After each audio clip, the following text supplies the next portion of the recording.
Well, my name is Natalie, for anybody who doesn't know me.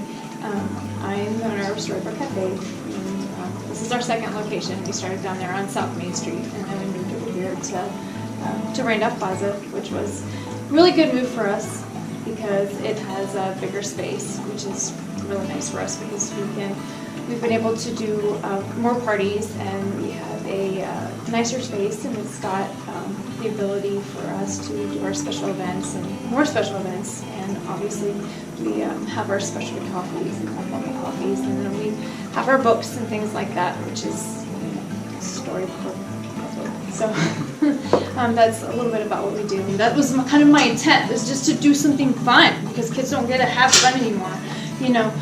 So that was just kind of my intent. And the coffee thing and the gourmet coffees and the, you know, it took off, you know, like people love it, you know, and I'm like, I didn't know that was going to happen, you know what I mean? Okay, so you said you've been open for a year now. What things have you found over the course of that year that have really impacted the way you're operating the business today? So you say, well, what have I learned in the last year? I learned that books don't sell.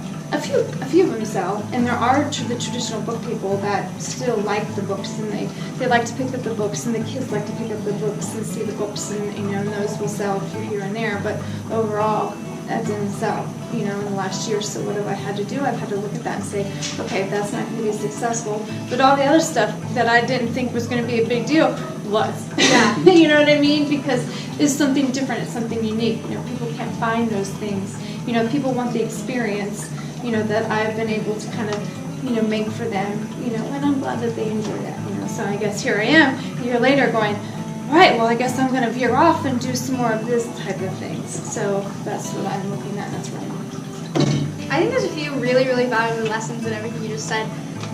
Being able to be flexible, like being able to adapt from what you originally thought was going to happen to what's successful now. I think that's something so valuable for anyone to take, but especially like people in entrepreneurship, because your market is what's important.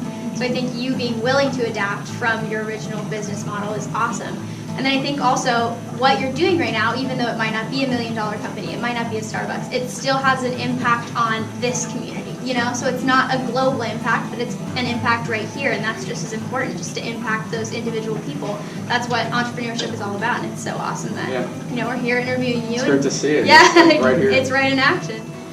Well, I know as far as my short-term goals, I really wanted to change over my retail a little bit, because that was one thing that I found, and I was always asking people, you know, to ask my regular customers, and I'd ask, you know, some of my other customers, you know, because I see, especially here in the shopping center, they want to shop, you know, they would go next door, they would go over here, they go over there, and they want to shop, and it's a shopping center, you know, it's like, come on, we want to shop, you know, so they come in here and they want to shop, or they want to, you know, they want more from my cafe, you know, obviously. So one of those things that I want to top in on is, you know, the coffees and the teas, kind of like what I explained to you earlier.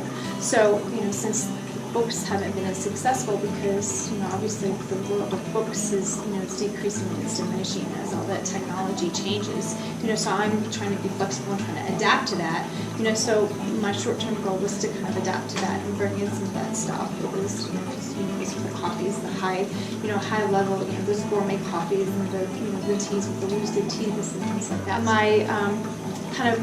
One of my other short-term goal was to get some additional staffing, and because one of the things that I found in my last year is a struggle of mine was to balance family life and this, my shop. And one of the message to new business, you know, entrepreneurs is, there's a struggle. It's just a natural struggle, and you can't go into this thinking that it's going to be easy, you know, because it's not, you know.